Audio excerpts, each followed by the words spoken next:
Hello guys, myself Praveen Bishnoi. और आज हम स्ट्रेट लाइन का सेकंड पार्ट करेंगे। उसमें कुछ एग्जांपल और कुछ एक दो टॉपिक रह गए थे, वो आज हम कंप्लीट कर लेंगे अच्छी तरह। आज मैं आपको कुछ एग्जांपल बताऊंगा जो एग्ज़ाम में आते रहते हैं। पिछली बार मैंने एरिया का फार्मूला बताया था, 2b क्या होता है और किस तरह हम डिस्कस करते हैं। वो फार्मूले आपके पास सामने ये थे। ये एक तो क्या था, एरिया ऑफ इनक्लोज फिगर। भी जब आपके पास कोई इनक्लोज एरिया जो क्लोज फिगर दे रखा है उसका एरिया निकालेंगे तो उसका फार्मूला क्या होता है हमारे पास, ये 2c² बाय में mod AB। अगर सेकंड हमारे पास हमने क्या सीखा था, ये था हमारे पास फर्स्ट फार्मूला। सेकंड था हमारे पास area of triangle form by the AX BY + C with coordinate axis. कोई इक्वेशन लाइन दे रखी है कोऑर्डिनेट एक्सिस के हिसाब से, तो उसका एरिया क्या निकालेंगे तो क्या होगा फार्मूला, c² बाय 2AB का मोड। इस बेस पे हम आज आगे एग्जांपल करेंगे। फर्स्ट देखो हमारे पास क्या है, find the area of triangle formed by 2x + 3y = 12 with coordinate axis. हमें क्या निकालना है, एरिया निकालना है ट्रायंगल का। एक ये दे रखी है लाइन की इक्वेशन विद कोऑर्डिनेट एक्सिस। ये कोऑर्डिनेट एक्सिस पे ये लाइन टच करती है। तो सबसे पहले हमारे पास क्या है, 2x + 3y = 12। ये आपको दो तरीके से बताऊंगा मैं किस तरह करोगे। आपको ट्रायंगल दे रखी है तो आपको ट्रायंगल के वर्टेक्स निकालोगे, कोऑर्डिनेट एक्सिस है तो एक तो x की वैल्यू एक बार 0 पुट करेंगे, एक बार y की वैल्यू 0 पुट करेंगे। x की वैल्यू अगर हम 0 पुट करते हैं इसमें तो ये 0 हो जाएगा। 3y = 12, 3 से 12 कैंसिल हो जाएगा 4 पे, y की वैल्यू आपके पास 4 आ जाएगी। या फिर सेकंड क्या, y की वैल्यू 0 पुट करेंगे तो x की वैल्यू क्या 6 आ जाएगी। तो आपके पास दो पॉइंट कौन से आ रहे, जब x की वैल्यू 0 तो y की वैल्यू 4 और y की वैल्यू 0 तब x की वैल्यू क्या 6। ये आ रहा है ना। तब क्या 0 0 पुट करोगे तो वो नहीं, लाइन पे ही नहीं है इस पे। तो आपको देखो एक क्या 0 4 पे और 6 0 पे, और ये आपके पास लाइन आ गई। तो यहाँ पे एक कोऑर्डिनेट ये आ गया p का 0 4, तो आपके पास ये डिस्टेंस क्या आ गई 4, और ये कोऑर्डिनेट क्या आ गया ये 6 0, तो ये डिस्टेंस क्या होगी 6। x की वैल्यू क्या इसमें, ये x है और ये y, x की वैल्यू 6 और y की वैल्यू 4। अभी आपको पता ही है भी एरिया निकालेंगे तो क्या, राइट एंगल ट्रायंगल आपके पास ये 90 डिग्री का, राइट एंगल ट्रायंगल का एरिया क्या होता है 1/2 गुणा में बेस कितनी है, ये यहाँ पे बेस कितनी है 6 गुणा में 6 और परपेंडिकुलर हाइट मतलब 4, तो कितना आ गया 12। आप अगर उस फार्मूले से निकालोगे तो वो फार्मूला क्या था आपके पास, c² बाय 2ab का मोड। ये था ना फार्मूला आपका। तो आप वैल्यू पुट करो, c की वैल्यू पुट करोगे तो इसको सोल्व करोगे तो उस हिसाब से तो क्या आ जाएगा, 2x + में 3y - 12 = 0। इसको कंपैरिजन किससे कराएंगे, ax + by + c = 0। c की वैल्यू 12 है तो पुट करेंगे 12 का स्क्वायर बाय में mod 2 गुणा में a की वैल्यू क्या है 2 और b की वैल्यू कितनी 3, तो ये कितना आ गया 144/12। कैंसिल करेंगे किस पे 12। इस तरह निकाल लो, चाहे इस फार्मूले से निकाल लो, आपके पास वैल्यू क्या आ जाएगी 12 आ जाएगी। अगर आपको ये कोऑर्डिनेट निकालने में दिक्कत हो रही है तो आप क्या 12 को नीचे ले आओ, 2x/12 + 3y = 12 = 1। तो इससे कैंसिल करेंगे तो x/6 प्लस में y/4 = 1। इसका क्या मतलब है, x एक्सिस 6 पे कट कर रही है और y 4 पे कट कर रही है, तो यही तो है। कोऑर्डिनेट आ जाएंगे आपको, इस हिसाब से निकाल लो आप इसे।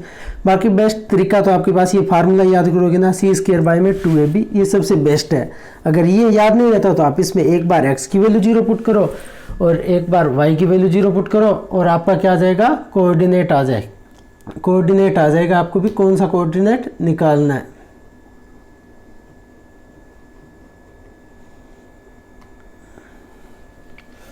अब देखो आगे सेकंड एग्जांपल आपको कराता हूँ। एग्जांपल से पहले कुछ और देख लो आप। सबसे पहले भी कंकरेंट लाइन क्या होती है, ये कोलिनियर लाइन क्या होती है। लेट आपके पास क्या कोई 3 इक्वेशन दे रखी है, आपको बोल दे भी ये तीनों क्या कंकरेंट है क्या या फिर कोलिनियर है क्या। तो आपको कुछ नहीं करना, आपके पास 3 इक्वेशन दे रखी है, a1x plus b1y is equal to c1, a2x plus b2y is equal to c2, a3x plus b3y is equal to c3। आप बस एक चीज़ याद रखना, या तो ये c3 के अंदर ही ले लो या फिर बाहर ले लो। तीनों में ये है कि इसमें नहीं है भी एक में बाहर ले लिया एक में अंदर ले लिया, उसमें फ़र्क आ जाएगा।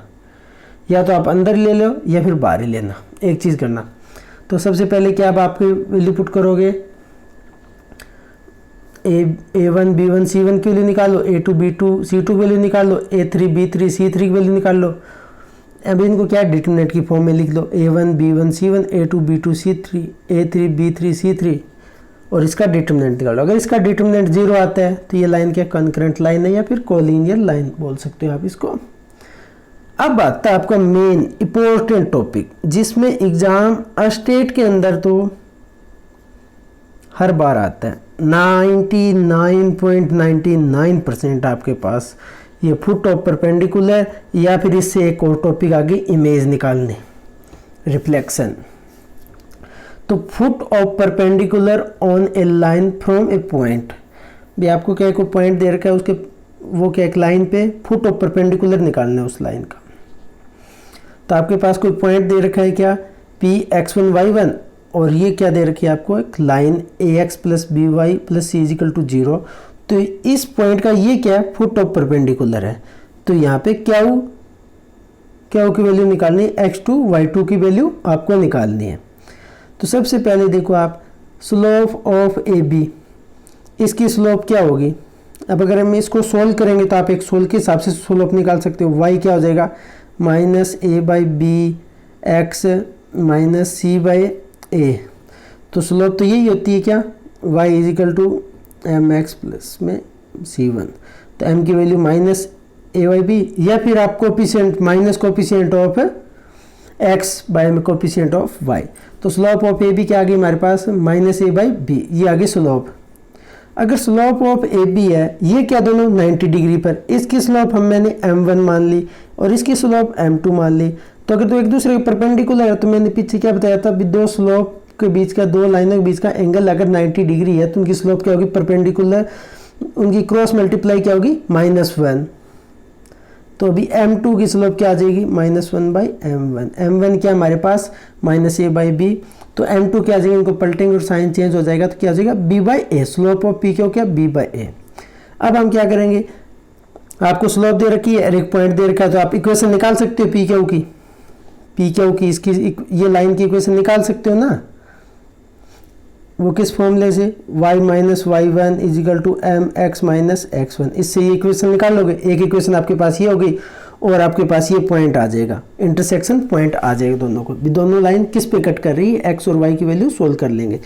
ये तो आगे आपका सिंपल तरीके से जिस तरह आप निकाल सकते हो। तो इसमें थोड़ा क्या लेंथ ही है, प्रोसेस टाइम लगेगा, इससे बेटर आप फार्मूला याद रखो इसका। बी क्या है, जो भी पॉइंट निकालना है, x2 y2 निकालना है हमें, तो x2 माइनस x1 बाय में जो coefficient of x a, y is equal to y2 minus y1 by A B is equal to minus into a x1 plus b y1 plus c by में a square plus b square. ये फार्मूले से आप क्या है, इसमें आप क्या है, x1 y1 a b c की वैल्यू अगर आप पुट कर दोगे तो पहले इसको क्या, इसको और इसको कंपैरिजन कराओगे, इसको और इसको कंपैरिजन कराओगे, आपके पास क्या है, x2 और y2 की वैल्यू आ जाएगी इजीली। इसी तरह आप फुट ऑफ परपेंडिकुलर पॉइंट निकाल सकते हो। अभी एक ये सेकंड में आपके पास दूसरा बता रहा था, अभी 99.99% दोनों में से एक क्वेश्चन हर बार एग्जाम में आता है स्टेट के, एक भी आ सकता है या फिर दो भी आ सकता है। अभी reflection, image of a linear point with respect to a line. भी ये पॉइंट है, इसकी इमेज निकालनी है with respect to line A B के। तो इसकी इमेज क्या होगी, यही होगी। बी एक आपके पास एक ये लाइन दे रखी है, ठीक है, एक तो आपके पास ये पॉइंट हो गया, तो इसकी इमेज क्या होगी, यही बनेगी ना। ये आपके पास शीशा मान लो, बीच में ये लाइन है, ये शीशा मान लो, इसकी इमेज कहाँ बनेगी, यहाँ। तो अगर ये लाइन इस तरह है तो इसकी इमेज क्या बनेगी, यहाँ पर, ठीक है। Image of a line point with respect to a line, तो आपके पास ये पॉइंट ले लिया हमने x1 y1 और ये एक लाइन ले ली ax plus B Y plus C is equal to 0। इसकी स्लोप हमारे पास क्या है, m minus A by B आ जाएगी। अभी ये पॉइंट हमने इसको R मान लिया और इसकी इमेज ये मान ली क्या हो, x2 y2, ये इस पॉइंट की क्या इमेज है। हमें x2 y2 की वैल्यू निकालनी है। तो आप क्या करोगे, अगर इसकी स्लोप मैंने मान ली ये m1 minus a by B है, तो इसकी स्लोप क्या हो जाएगी m2 b बाई a हुई, क्योंकि हमारे पास क्या है m1 m2 इजिकल टू -1, क्योंकि 90 डिग्री का एंगल है। तो m2 क्या हो जाएगा -1 बाई m1, तो m2 क्या हो जाएगा b बाई a। तो यहाँ पे b बाई स्लोप आ गई और ये पॉइंट है, तो इस p क्यू लाइन की इक्वेशन आ जाएगी। और एक लाइन क्या है, इक्वेशन ऑफ पी क्यू निकाल सकते हैं, equation of A be there के सोल्व करेंगे तो पॉइंट आर आ जाएगा, इंटरसेक्शन पॉइंट। ये क्या है, मिड पॉइंट है दोनों का, क्योंकि इमेज है तो मिड पॉइंट होगा। तो मिड पॉइंट है तो आप इंटरसेक्शन फार्मूले से, वो सेक्शन फार्मूले से हम इसकी वैल्यू निकाल लेंगे। Then by mid point formula find out क्या हुआ। तो ये क्या होगी वैल्यू किस तरह निकालना, या फिर आप क्या करोगे डायरेक्ट आप ये फार्मूला याद कर लो। जो पीछे फार्मूला याद किया ना उसमें कुछ नहीं, बस यहाँ पे 2 पुट करना है, 2 से मल्टीप्लाई करना है, सेम फार्मूला, इजी रहेगा। ये बेस्ट मेथड है, इम्पोर्टेंट है, आप ये याद कर लो, बेटर रहेगा। 2-3 बार लिख के देखोगे ना तो आपको याद हो जाएगा। x2 minus x1 by A is equal to y2 minus y1 by B is equal to -2 ax1 plus by1 plus C by में हमारे पास क्या हो जाएगा a square plus b square. इससे हमारे पास क्या x1 y1 c a b की वैल्यू पुट करेंगे तो हमारे पास क्या है x2 और y2 की वैल्यू निकाल लेंगे। ये क्या हमारे पास इमेज है किसकी, x1 और y1 की। चलो इस पे मैं आपको पहले तो एक फुट ऑफ परपेंडिकुलर का आपको एग्जांपल करा दूँ, उसके बाद मैं एक इमेज का फार्मूला करवा दूँगा example. Find the foot of perpendicular of point 2 3 on the line x minus 3y minus 20 is equal to 0। आपके पास पॉइंट दे रखी है, लाइन दे रखी है, और इस विद रिस्पेक्ट टू इस लाइन के इसके फुट ऑफ परपेंडिकुलर हमें निकालने हैं। तो ये पॉइंट हमने मान लिए 2 3 और ये लाइन मान ली x minus 3y minus 20 is equal to 0। ये नहीं है भी, ये लाइन इसी तरह है, ये लाइन इस तरह भी आपके पास हो सकती है, पर ये 90 डिग्री का होगा, इससे आपको ये याद रखना है।